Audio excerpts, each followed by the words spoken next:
नमस्कार दोस्तों, मैं विष्णु शर्मा स्वागत करता हूं आपका इस प्यारे मंच पर।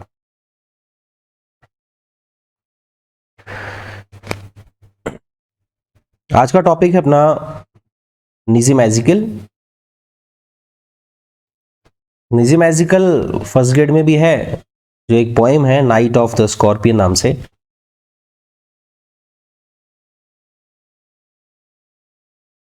Night of the scorpion.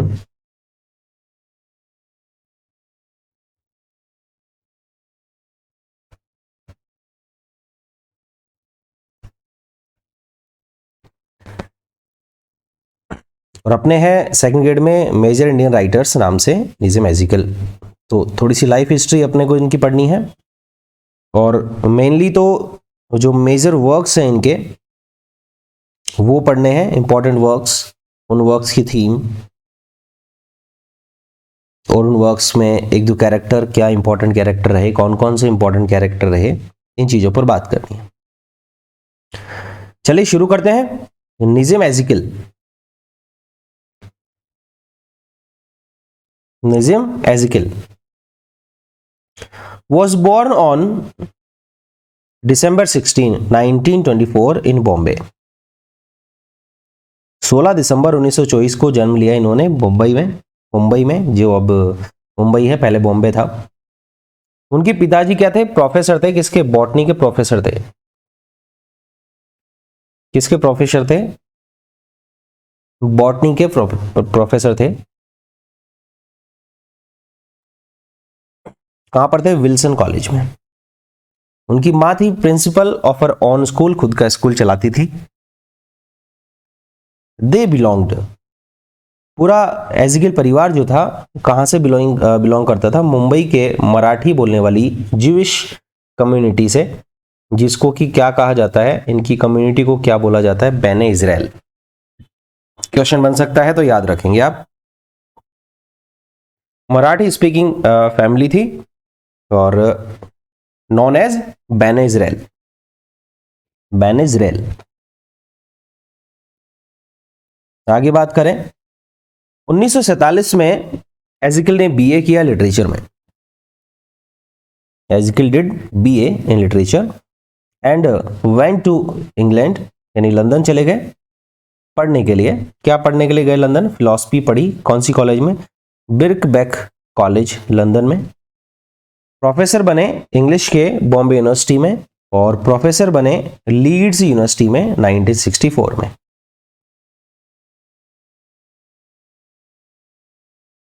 ये इनका टीचिंग करियर रहा।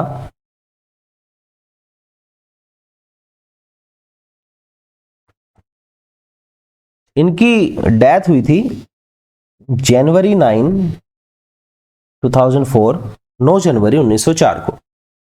इनकी डेथ कब हुई? 9 जनवरी 1904 को डेथ हुई।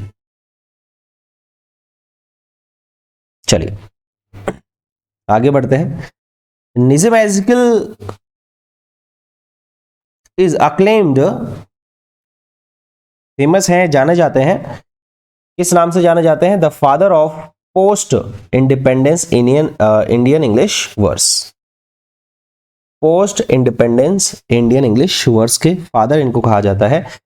उसका रीजन है कि उस पोस्ट इंडिपेंडेंस के बाद ही इन्होंने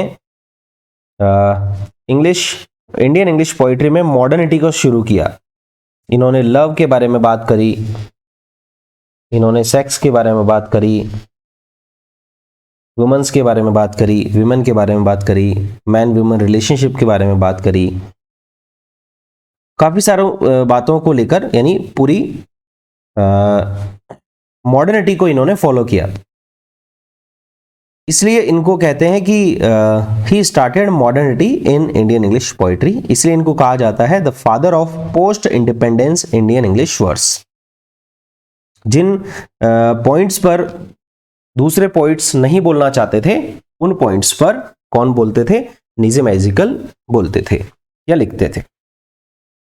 he was an Indian Jewish poet थे, एक एक्टर भी रहे, प्ले राइट भी रहे, एडिटर भी रहे, और आर्ट के क्रिटिक भी रहे। एजिकल वॉज वेरी मच इन्फ्लुएंस्ड, इन पर काफी प्रभाव पड़ा था पोइट्री का। किसकी पोइट्री? एजरा पाउंड की और टी.एस. इलियट की। एजरा पाउंड की और टी.एस. इलियट की। इनकी पोइट्री में भी जिक्र आता है एजरा पाउंड का और टी.एस. इलियट का। तो इन दोनों की जो पोइट्री थी, पोइट्री स्टाइल थी, थीम थी, उससे काफी इन्फ्लुएंस हुए। कौन? निज़म एजिकल। तो क्वेश्चन पूछा जा सकता है निज़म एजिकल वॉज इन्फ्लुएंस्ड विद, तो ऑप्शन दिया जा सकता है Ezra pound, T.S.. Elliot.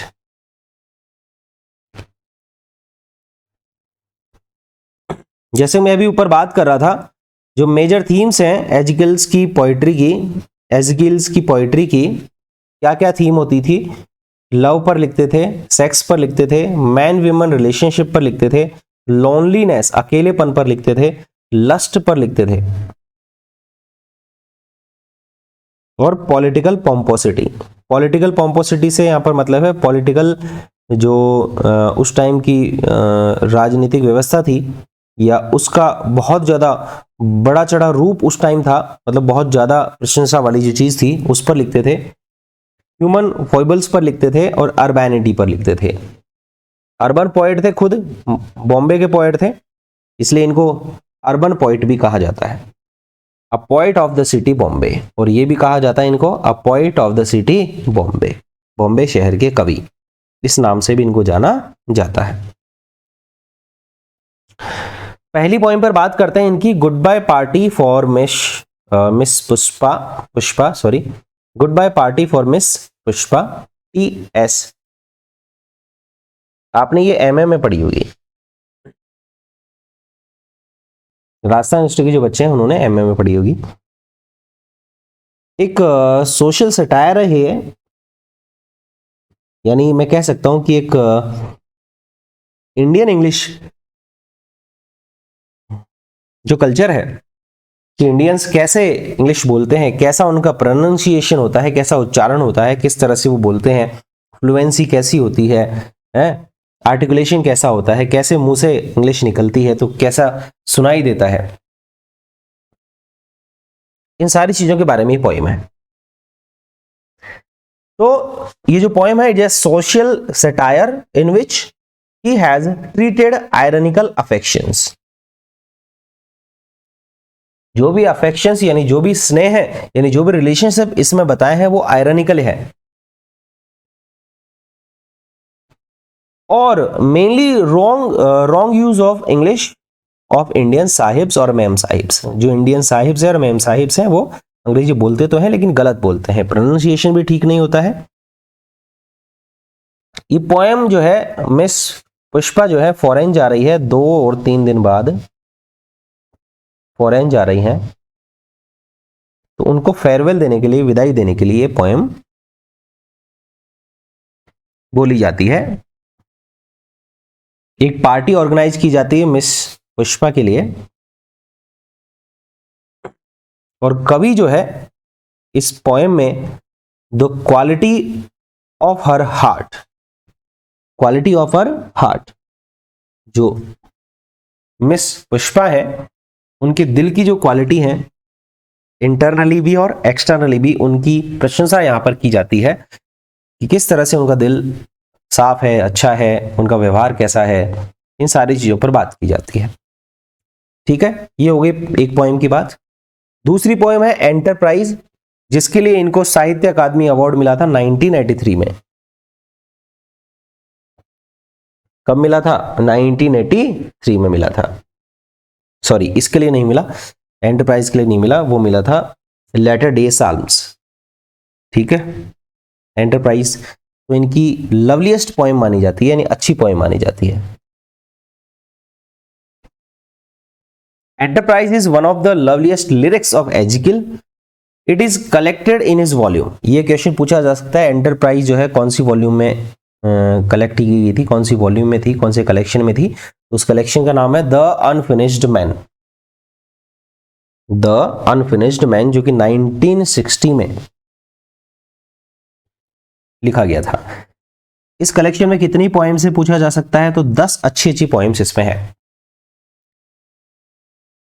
Enterprise जो पोएम है उसमें क्या है, 5 लाइंस के 6 स्टेंजाज हैं, यानी 30 लाइंस अपने पास हैं। हर एक स्टेंजा की राइम स्कीम क्या है, A B A B A. हर स्टेंजा की राइम स्कीम क्या है, ए बी ए बी ए। इस कविता में, इस पोएम में क्या कहा गया है कि जीवन का उद्देश्य क्या है, जीवन की जर्नी कैसी होती है, किस तरह से लाइफ को लीड करते हैं, वो सारी चीजें इसमें बात की गई है। यानी it is an allegory of human condition. Human conditions के बारे में साफ साफ बताया गया है। ऑन दिस सॉरी प्लैनेट, इस दुखी हमारा जो दुखी प्लैनेट है, दुखी संसार है, इस पर कैसे एक ह्यूमन बीइंग जो है अपनी लाइफ को, जर्नी जो है लाइफ की, उसको लीड करता है या कैसे जीता है उसको, इसके बारे में है एंटरप्राइज। फिर यहां आ गया लेटर डे साल्म्स, इसके लिए मिला 1983 में साहित्य अकादमी अवार्ड। साहित्य अकादमी अवार्ड। ये महाराष्ट्र के कल्चर के ऊपर है। उस टाइम किस तरह से जो अंग्रेज थे वो मतलब इंपीरियलिज्म, कैसे किस टाइप से इंपीरियलिज्म फैला हुआ था, उनका साम्राज्यवाद फैला हुआ था, और किस तरह से शिवसेना के जो लोग थे वो किस तरह से जो नॉन मराठा जो लोग थे उन पर अपनी पावर दिखाते थे।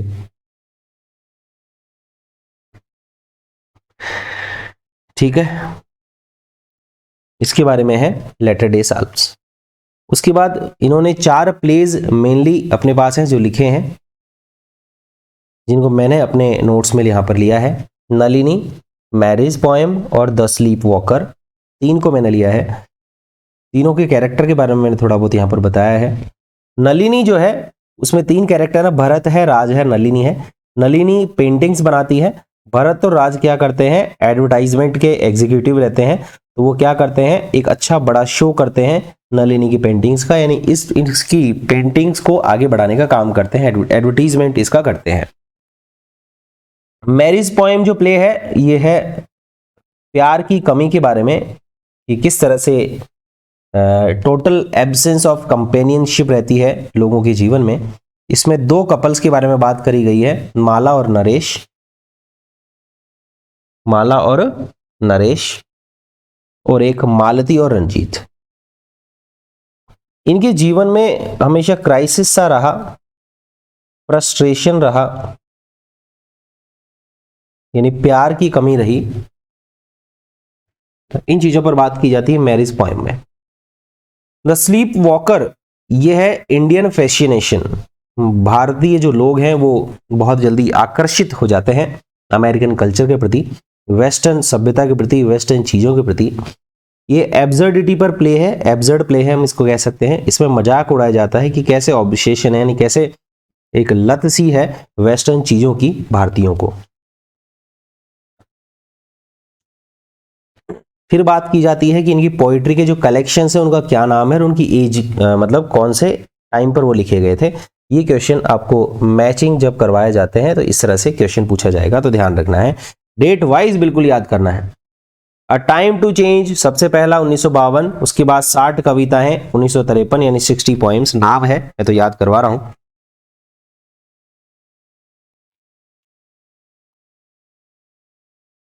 फिर द थर्ड नाम से 1959 में, यानी 1959 में। द अनफिनिश्ड मैन इंपॉर्टेंट है, पूछा जा सकता है 1960 में। एग्जैक्ट नेम ये भी बहुत इंपॉर्टेंट है, पूछा जा सकता है 65 में। लेटर डे साल्म्स 1982 में, ये भी इंपॉर्टेंट है, भी बात हुई थी, इसके लिए साहित्य अकादमी अवार्ड मिला था। फिर टाइटल्स ऑफ सिलेक्टेड पोएम्स, ये कुछ टाइटल्स हैं सिलेक्टेड पोएम के, जैसे डिक्लेरेशन है, नाइट ऑफ स्कॉर्पियन पोएम इनकी थी, वर्जिनल इनकी पोएम थी, न्यूड्स इनकी पोएम थी, एनकाउंटर यहां पर इंपॉर्टेंट है, क्वेश्चन बनता है, पूछा जाता है, two nights of love, the railway clerk भी ऑप्शन में दिया जा सकता है, बैकग्राउंड एकमात्र ऐसी पोएम जिसमें इनका ऑटोबायोग्राफिकल नोट मिलता है।